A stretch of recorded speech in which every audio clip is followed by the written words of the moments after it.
Hey, you. Yeah, you. The one listening at work. Have you ever wondered, is this place haunted?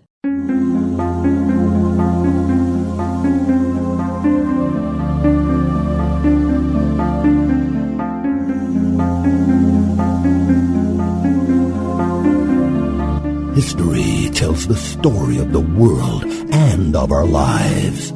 Sometimes that history goes bump in the night.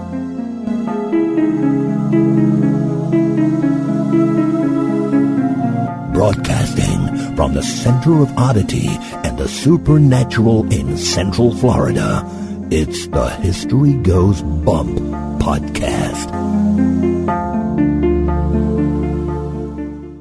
Hello, you spooktacular people. Welcome to this 98th episode of the History Goes Bump podcast. Ghost tours for the theater of the mind. I am your host, Diane. And this is Denise. And on this episode, we are going to Michigan. And Denise, I have to say, I didn't know that France had so much influence in Michigan. Did you? I did not. I did not know that they actually owned Michigan. And then, of course, the British got it. And then after the Revolutionary War, it became American property. But I had no idea of the French influence. Neither did I, because you always think of French coming down more the lower part of the United States, not up that high. Well, our research assistant, Sharon Spungen, suggested that we do something in regards to haunted Grand Rapids. And she actually went on 2 ghost tours that they host there with Ghosts of Grand Rapids.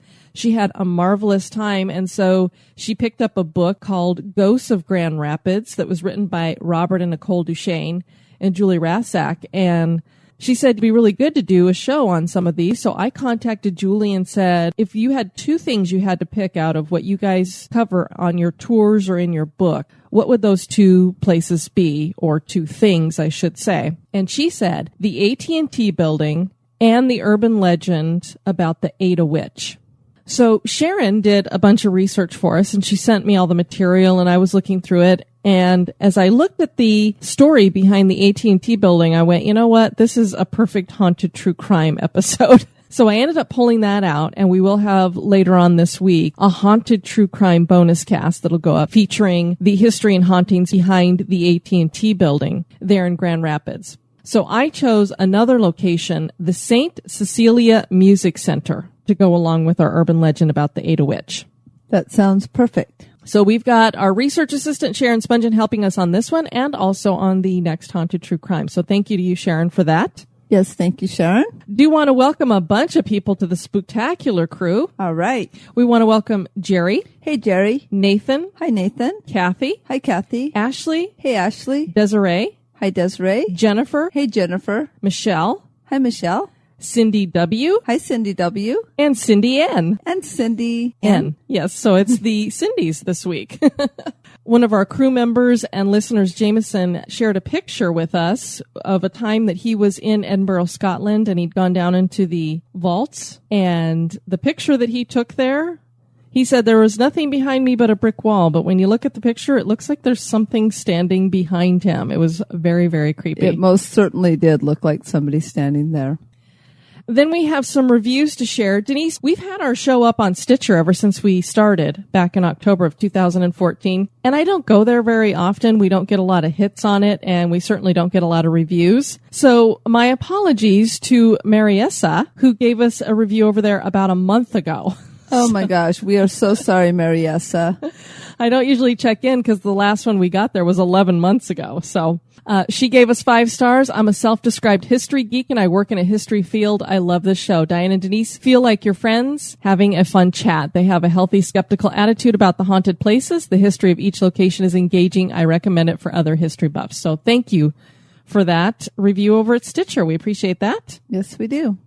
And then we got a couple over at iTunes. Lily Lil just discovered this fantastic podcast that features interesting and unusual places and people that are a part of historical fact as well as urban legend and the paranormal, presented in a very friendly and oh so interesting way that I'm going to listen to all the episodes included in the feed. Not only fun, but educational, and the 2 ladies that host and present the stories lend a particularly down-home flavor, making the listening experience even more fun than any other podcast I subscribe to. Thanks, ladies, and keep it coming. I enjoy your podcast and now consider you my first choice for listening every day. It may take me a while to listen to the dozens of podcasts that go back years, but I look forward to many hours of learning and listening fun. You gals rock. Well, thank you, Lily Lil, for that 5-star review. Yes, thank you, Lily Lil. And see, with Lily Lil and Down Home, I have a feeling we might have a Southern girl on our hands. Has that kind of feel to it, doesn't it? Yes, it does. Now what, she'll call back and say, nope, I'm from the North. I'm from Jersey. Now, I love this username. Booga, booga, booga, booga, booga. Booga, booga, booga, booga, booga. Sounds like something that the boogeyman would say in your closet. Booga, booga, booga. This is a 5-star. Finally gave it a shot. This podcast kept showing on lists when I searched for a new spooky podcast. I tried to listen to it from the beginning, but the sound quality was so bad that I turned it off. A few weeks later, I was sitting at work, bored out of my mind by my coworkers' vapid conversations, and decided to give another shot from the newest podcast to the oldest, and I was immediately hooked. I'm kicking myself for not sticking it out the first time. Keep up the great work, ladies. I love this podcast. Well, thank you, Booga. We appreciate that. We hope everybody does stick it out. I cringe thinking about listening to some of our earlier shows, Denise. Well, especially from my side. I mean, holy cow. Let me see. My first podcast was episode 1. First time in front of the microphone. Not first time in front of the microphone, but the first time willingly in front of the microphone was episode 1, pretty much. Well, in those first few, we shared a USB microphone between the two of us, and I didn't really know what I was doing when it came to editing and sound editing and quality and all that stuff. So I hope it has been getting better. We have been working hard on it. And as far as I'm concerned, it will continue to get better as we go along. Excellent. And it is, I totally forgot. Yeah, it is kind of nice that we're not sitting cheek to cheek on the same chair anymore. And that could be cheek to cheek in both ways. Yes. Both cheeks were touching. All right, Denise. Well, it's funny. A bunch of our listeners and Spooktacular crew were talking about the horrible weather that everybody's getting, snow everywhere, and putting up their pictures and saying, hey, wouldn't you like to come visit us here? Because we're always saying we're not going anywhere where it's cold. But Grand Rapids is in Michigan. It is snowing there, I think, currently. So put on your parka and your mittens and your wool knit cap, and let's head off to the frosty north and check out this music center and the urban legend of the Ada Witch. Alrighty. And it won't be too hard to visualize because it's actually really cold here in Florida, people. As everybody laughs at us. But it is supposed to get down to 30s tonight. It's very cold out there. So we do get cold here, just not minus 30. Become an executive producer of the History Goes Bump podcast for as little as $1 a month. For $5 a month, you can access exclusive content like the Haunted True Crime Bonus Cast. And for $10 and above a month, you get all that plus awesome History Goes Bump gear. Check out patreon.com/historygoesbump for more information. Or you can give us a one-time donation by clicking the donate button at historygoesbump.com.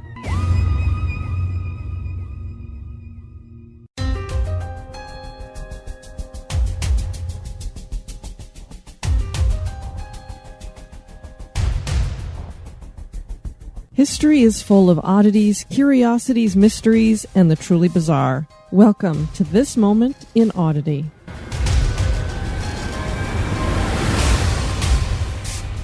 Stambovsky versus Ackley is a ruling that went through the New York appellate courts in 1991 that has come to be known as the Ghostbuster ruling. Helen Ackley owned a home in Nyack, New York. Between the years of 1977 and 1989, Ackley reported numerous poltergeist events at the home. There was enough activity that it caught the attention of Reader's Digest, and the publication wrote a story about the haunted house. Ackley claimed that there were numerous ghosts in the house and that the poltergeist woke her every morning by shaking her bed. They left gifts for members of the family apparently also. In 1989, Ackley decided to sell the home. Neither she nor her real estate agent, LS Realty, disclosed that the property was haunted to the interested buyer, Jeffrey Stambovsky. Stambovsky put down a down payment of $32,500 and agreed to pay $650,000 for the house. The contract was drawn, but then Stambovsky found out about the haunting reputation and he sued to get out of the contract. The New York Supreme Court dismissed the case, but Stambovsky appealed. The appellate court ruled that the house was indeed haunted because the haunting had been reported in a national publication and in the local papers, but that the seller was not required at the time to disclose the haunting. So no damages were paid to Stambovsky. But the court did break the contract. A court that rules that a house is indeed haunted certainly is odd.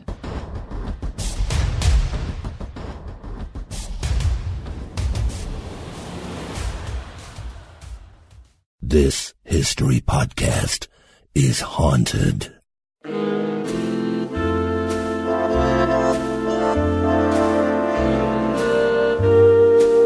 This day in history. On this day, January 20th, in 1920, the 18th Amendment is put into effect and Prohibition begins. The 18th Amendment was ratified on January 29, 1919. The amendment read, quote, "After 1 year from the ratification of this article, the manufacture, sale, or transportation of intoxicating liquors within, the importation thereof into, or the exportation thereof from the United States and all territories subject to the jurisdiction thereof for beverage purposes is hereby prohibited." End quote. The movement to ban alcohol began with the temperance movement, and the hope was that prohibition would curb the drinking of alcohol. The amendment did not make drinking alcohol illegal, just the manufacturing and selling of alcohol was illegal. The effort worked for many years. It wasn't until the end of Prohibition that drinking started to increase again. Speakeasies became prevalent and gangsters rose to power using the distribution of alcohol as their chief means of money-making. The 18th Amendment was the only amendment that was ever repealed, and this took place in 1933 when the 21st Amendment was ratified.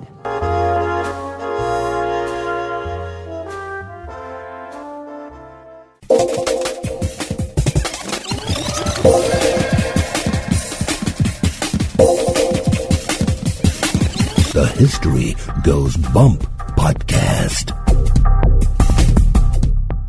Grand Rapids, Michigan has been known as Furniture City because of the industry upon which the city was built. People might be surprised to find that this city is considered the world leader in the production of office furniture. Grand Rapids is a city awash in history, murder, mayhem, and urban legends. And these factors tend to lend themselves to tales of hauntings. There are a couple of fairly well-known urban legends concerning Grand Rapids and its haunted history. The first comes from the St. Cecilia Music Center, and the second is known as the legend of the Ada Witch. Come with us as we explore the history and the hauntings of these. The Hopewell Indians lived in this area of Michigan and built their huge burial mounds over 2,000 years ago, which can still be seen outside the Gerald R. Ford Museum. It is believed that these peaceful mound builders may have been annihilated by another tribe, perhaps the Sioux. Around 300 years ago, the people of the Three Fires, the Ottawa, the Chippewa, and the Potawatomi, inhabited the area. In 1825, the first white permanent settler came to the future Grand Rapids. That settler was Isaac McCoy, who was a Baptist minister. A trading post was established in 1826 by French trader Louis Campeau. Louis was born in 1791 in Detroit, Michigan. He was a descendant of Etienne Campeau, who was born in La Rochelle, France, in 1638, and came from Picardy to Montreal, Canada, in the 17th century. Etienne's sons traveled to Detroit, Michigan, and the Campeau family became enmeshed there.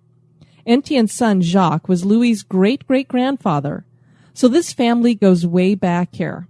Louis fought in the War of 1812 and established the first trading post in Michigan in Saginaw, and then he moved south to establish the trading post in the future Grand Rapids. He traded fur pelts for metals and textile goods.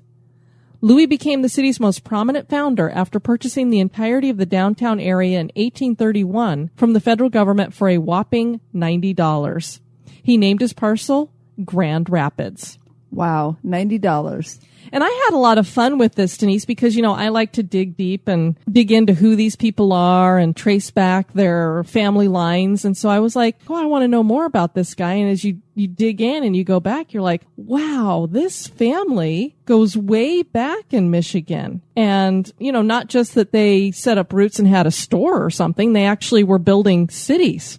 Yeah, exactly. And, I kind of am laughing at myself earlier when I said, who would have known? Because you think of all the French coming through kind of down in Louisiana, but then I totally forgot there's many French speaking people up in Canada, and it's right there. Exactly. The minute I saw that the family came over from France to Montreal, I went, oh, well, that makes sense. And Michigan's right there. So, yes, duh. It is. Grand Rapids, Michigan was incorporated as a city on April 2nd, 1850. After a global showing in Philadelphia in 1876, Grand Rapids' reputation as the city of fine furniture was solidified. Thanks to the Grand River, wood was readily available and transported to factories.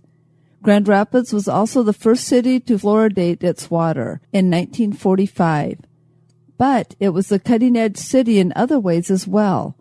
During the Great Depression, before the federal government instituted a program to help workers find jobs, Grand Rapids created a jobs program. And in 1916, after removing an outdated aldermanic governmental system, the city implemented a commissioner-manager form of leadership still used today. Another fun fact is Grand Rapids was also the hometown of President Gerald R. Ford, who with his wife Betty is interred in a burial mound just outside the museum bearing his name. That's neat. I did not know that either. Neither did I. Sharon, when she had told us about the tours that she took, she said one of the particular highlights from the Grand Rapids Ghost Tour was the St. Cecilia Music Center. Now, for people who don't know, St. Cecilia is considered the patron saint of music. Many musical organizations take on the name of St. Cecilia for that reason.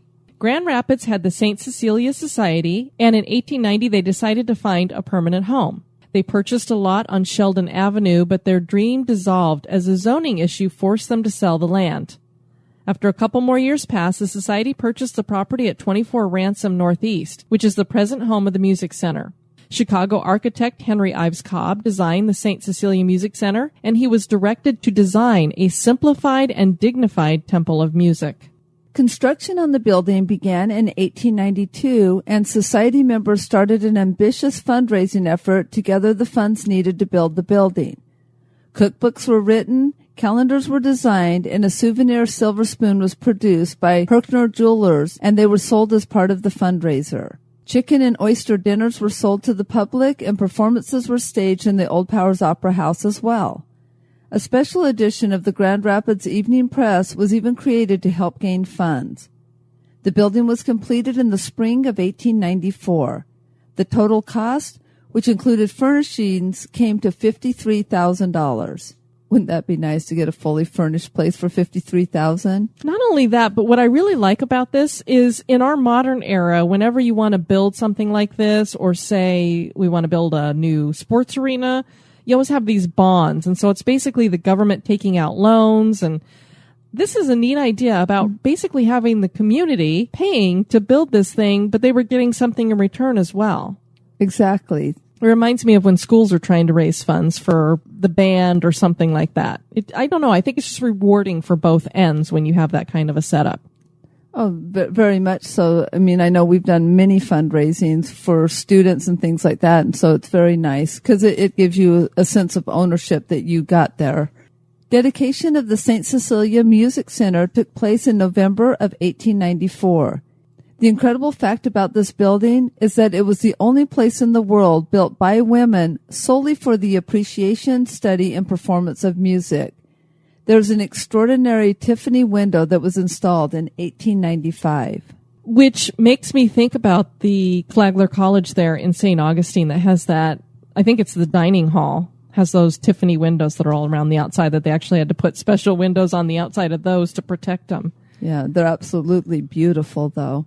The structure was built in the classical style, and the facade was divided into three parts, a base, a middle, and the top. The base was constructed of sandstone, while the middle section was brick. The top has been crowned with a cornice and terracotta frieze that is graced with plump cherubs. And in musical tradition, those plump little angels are holding trumpets. Inside the center is the library, which is called the Edema Room, that is built-in storage for music. There's the reception room that is called the President's Room and features a wonderful fireplace with mantel and several large arched windows overlooking Ransom Avenue. Originally, the center of the building was the auditorium. It featured 500 main floor seats that were lit by beautiful chandeliers, intricately looped and gathered draperies over the proscenium arch, and a skylight that caused a warm glow due to its 16 stained glass panels. I've never heard of a skylight with stained glass before like that. Oh my gosh, can you imagine how pretty that would be? The upstairs ballroom had windows that could be opened out into the auditorium to accommodate balcony seating.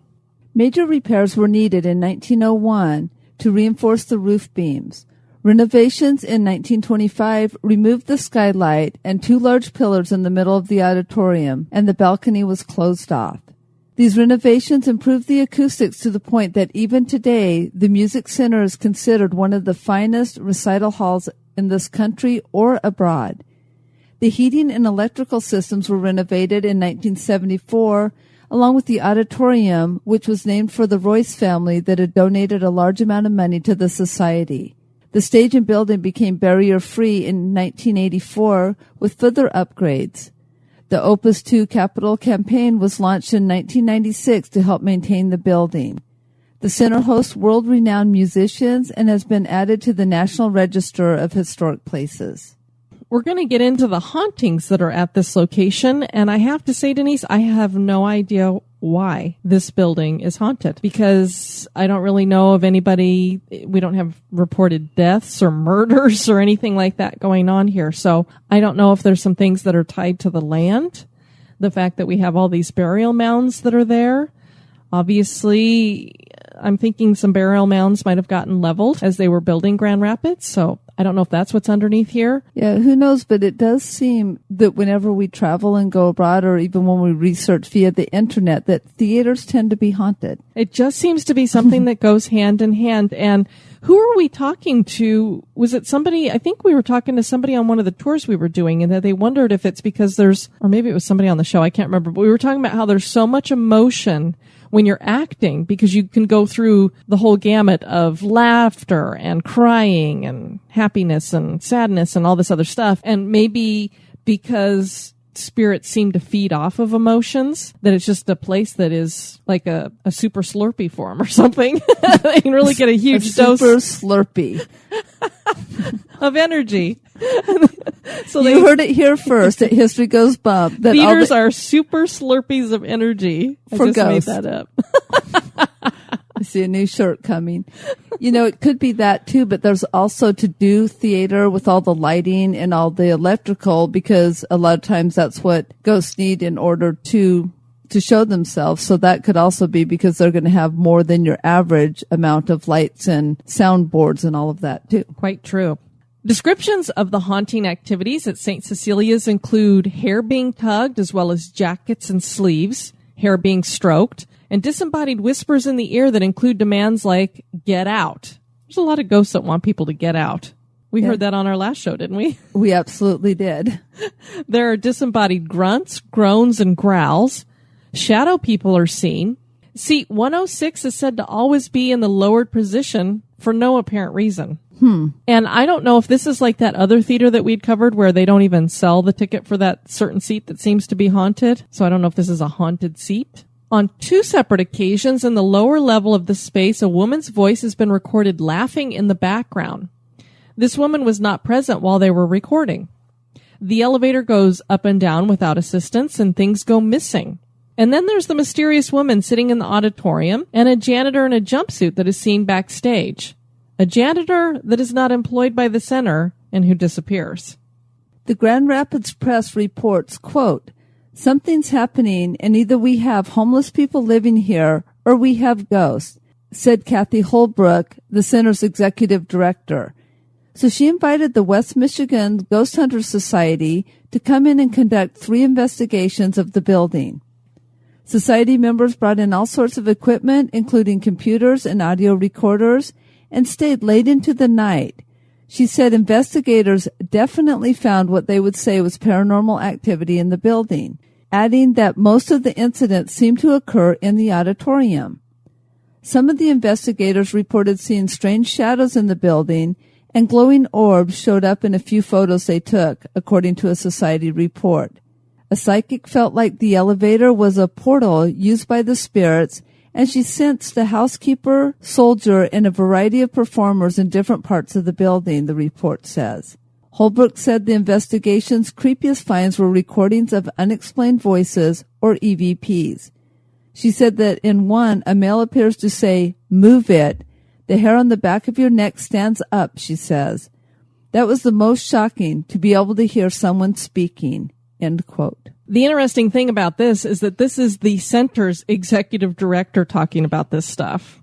she's not really going to make this up, and probably may not want people to know that the place is haunted. So for her to come out and say this stuff, very interesting. But look at all of the ghosts that they supposedly have there. Now, of course, the psychic could be embellishing things. That's a lot of people hanging out in this theater. Well, and something in that little quote, ghostly people hanging out. Ghostly people. Theater. But one of the things that came out here that might explain the hauntings is if a part of it was a portal, because then nothing would have happened there. The spirits would be coming out through the portal. Good point. Interesting to think that the elevator would be a portal, particularly since that's one of the haunting things, is that it seems to go up and down without assistance or anybody pushing any numbers. Very interesting. I've always wondered about portals. They fascinate me. They scare me. Well, they're scary too. I totally agree with that. But it's like, what makes something become a portal? And are there really such things as portals? Or is it just people making something up and saying that something's a portal? Because it's kind of along the lines of every place has a white lady. Every place is the most haunted. It seems like every other place has a portal too. But is there really such a thing as a portal? And what about it makes it so that it is attractive to spirits? And is this just a place where the veil is very thin that they can come and go as they please? Yeah, I'm not sure. And is that coming and going on our plane of existence, or is it coming and going on other planes of existence? Is it a time tunnel or something too? Exactly. So who knows? So anybody out there who has any ideas, you know where to send those to. We always love to hear your feedback. It's just amazing how your brain can just keep going down that path and thinking about all these different things that are possibilities. Absolutely. Elizabeth wrote, quote, I had a paranormal experience at the Music Center in 2011. I was walking back through the hallway from looking at the tunnels that are underground, and all of a sudden I felt as though I had a spider web brush my shoulder and arm. At first I didn't think anything of it and kept walking. Then it happened again. I think I asked the people I was with if I had anything on me, and it turns out I didn't. I then talked with the paranormal team that was with me and found out that sometimes when being touched, it can feel like spider webs. That just would creep me out because I hate spiders and spider webs. I also found out that the hallway I was walking in had reports of common experiences. Also the same night, my friend and I went up to the ballroom. I was taking recordings as I asked questions. A few days later, I reviewed the recordings and heard a lady laughing. No one was in the room at the time other than my guy friend and me. So a guy would not sound like a lady, and earlier there were reports of a lady laughing being caught on other recordings. A famous piece of the Grand Rapids lore is the story of the Ada Witch, which has been told for 150 years. The story begins in the rural area of Ada Township in West Michigan. It was the late 1800s, and a married woman was allegedly having an affair with a local man. They would meet clandestinely in what is known as Seidman Park. Her husband suspected that something was awry, and he followed her and found the lovers together. In a rage, he killed her and battled with her lover. Both men died there as well. While it made for a great story, there were no names connected to the story, so people wondered if it was true. A group of paranormal investigators declared that they had discovered the Ada Witch to be Sarah McMillan, who was buried in Findlay Cemetery in Ada. People visited the cemetery, and soon the tombstone was desecrated and broken up. Pieces of it were even being sold on eBay. But was Sarah really the Ada Witch? Well, you know how I feel about cemeteries and tombstones, so I can't believe that people would go in there and start chipping up a tombstone and saying you have a piece of the Ada Witch. It's crazy. And I'm not exactly sure how this got started, if some psychic came in, and now there are some psychics that are legit, and then there are some who are not. If somebody just came through and saw this name on a tombstone and said, hey, sounds good, let's go with her. Because as we're going to find out, probably not this woman. Exactly. The historically accurate facts are that Sarah McMillan was simply a victim of typhoid. So I don't know how she was murdered by her husband while she was having an affair with a man. Kind of difficult to have that happen when you die of typhoid. Researcher Nicole Bray, and that is the maiden name of Nicole Duchesne, who wrote the book Ghosts of Grand Rapids. She searched the Ada records to find any evidence of 2 or 3 people all dying on the same day due to murder, because that would obviously show up somewhere. Exactly. She found nothing. While there were many stories of tragic losses that were uncovered, there was no evidence of the deaths of 3 individuals that matched the details of the legend. But legends, unlike the rest of us, seem to refuse to die. And the good news is that Sarah got a brand new headstone, and the cemetery is now secure. So there was a tombstone company that donated one for her. So that's awesome. And we're glad to hear that. So anybody listening to this, if you're in the Grand Rapids area and you're going through the Finley Cemetery, leave Sarah's tombstone alone. Yes, please. But what of the Ada Witch legend? There are enough sightings to make one wonder if there really is some truth to the legend. It does seem there's always a little bit of truth to everything. Ada resident Julie Wiley believes that she saw the Ada Witch when she saw a ghostly apparition along Bailey Road, and she says she'll never forget that night 12 years ago. Quote, I'm a 100% believer of it. I know what I saw. I didn't drive that way for the longest time because I was afraid I was going to see her again. I was driving home from work, heading down Bailey Drive. I was coming up the crest of the hill, and all of a sudden I see a woman sitting in the middle of the street. She had a long, flowing blue dress on.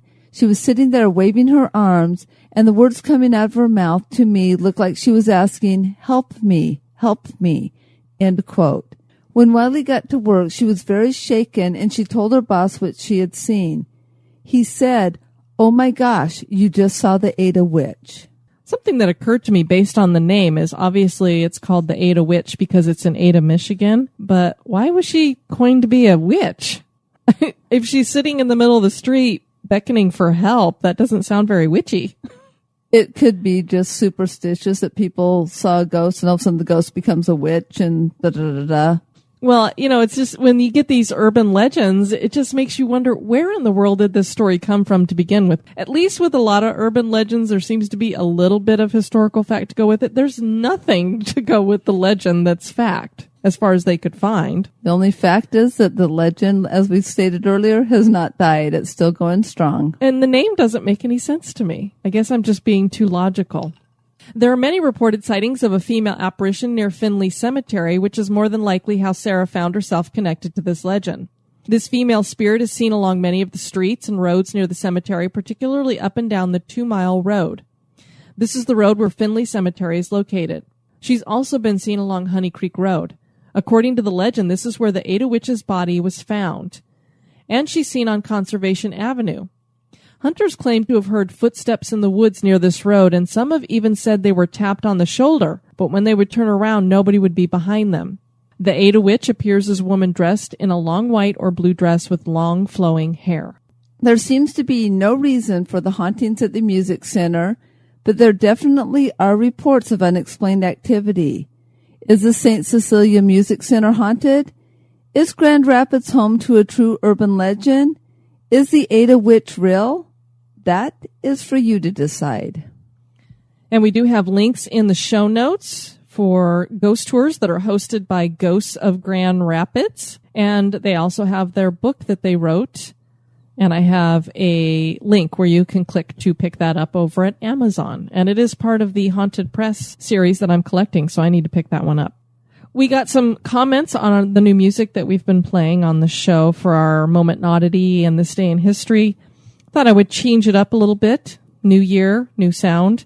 And the music is by Kevin MacLeod. You probably hear his music on a lot of podcasts out there because Kevin is so awesome that he makes all of this wonderful music. He does it royalty-free and without charge.